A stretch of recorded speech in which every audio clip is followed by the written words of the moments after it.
I'm Christopher Zweig, and this week on CJ at the Movies, I got some new films, including Disney and Pixar's latest animated feature, Hoppers, and Maggie Gyllenhaal's latest version of The Bride of Frankenstein. Let's take a look.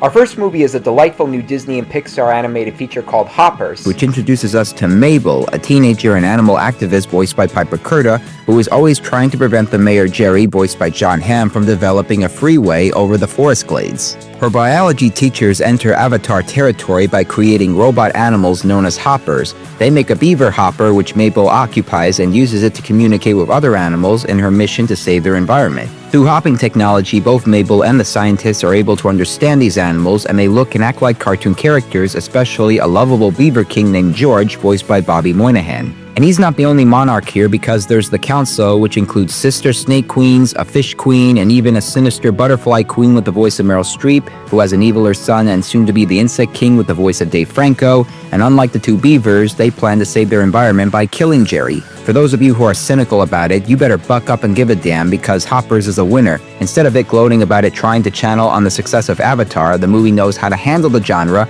but with animals and a lot of strange and funny moments. It's also the feature debut of Daniel Chong, who is best known for creating the hit Cartoon Network animated series We Bare Bears. This is a major step up for him as a director, and he and screenwriter Jessie like to kid with the audience, but also be taken seriously at the same time. And like Inside Out, Soul, and Turning Red, this acts like a cartoon tackling on serious matters, which in this case regards the balance of nature and the main heroine trying to restore it, and maybe herself in the process. It's another worthy addition to the Pixar library, so see it. Our next movie is The Bride. The new film version of Mary Shelley's characters Frankenstein and his bride, this one written and directed by Maggie Gyllenhaal and trying different genres for a gothic romance. She reunites with one of her Lost Daughter stars, Jessie Buckley, as both Shelley, who appears in a black and white narration, and Ida, who was murdered by gangsters in 1936 Chicago. And Gyllenhaal also reunites with her Dark Knight co-star Christian Bale as Frankenstein, who enlists the help of scientist Annette Bening to help him dig up and resurrect a corpse to make his bride, and that corpse is the recently murdered Buckley character.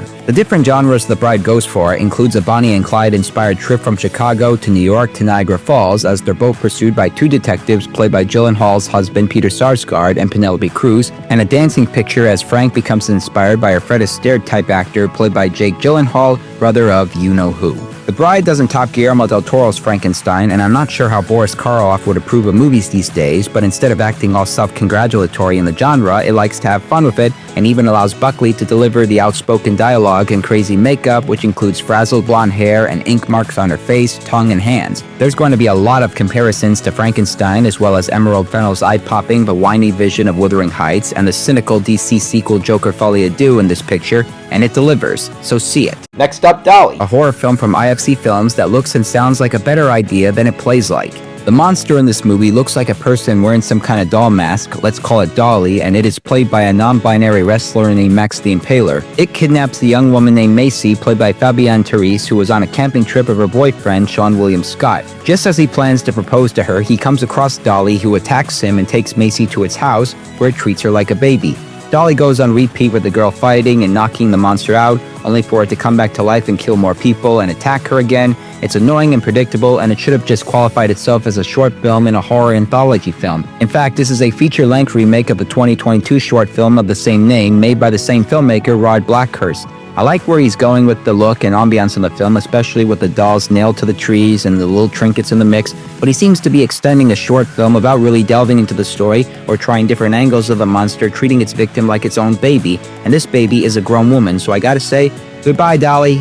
And our last movie is Heel, a horror crime drama originally titled Good Boy, and telling the story of a dysfunctional family who take in a troubled young criminal and chain him up in their basement like a dog as part of an unorthodox and illegal rehabilitation program of theirs.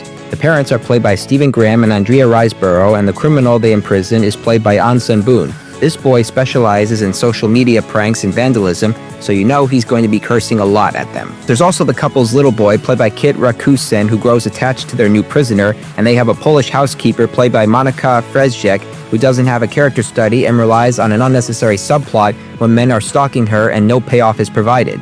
Other than that, Heel has some sly wit and interesting character study for the teenager and his captors, and some ingenious ideas on how this unorthodox and illegal rehabilitation program can play like this. It was directed by Jan Komosa, who just made the political horror movie Anniversary, and was also produced by Jerzy Solominski, whose last directing job was EO, and their first collaboration is oddly effective and interesting with how this dysfunctional family has the father feeling devoted to helping troubled people out, the mother in a droopy state, and the son being the lovable one, and their family may or may not be extended by this foul-mouthed baddie played brilliantly by Boone, so see it. Recapping this week's new movies, thumbs up for Hoppers, thumbs up for The Bride, thumbs down for Dolly, and thumbs up for Heel. Well, those are the new movies I'm reviewing this week. I'm Christopher Zweig. Stay safe, and I'll see you at the movies.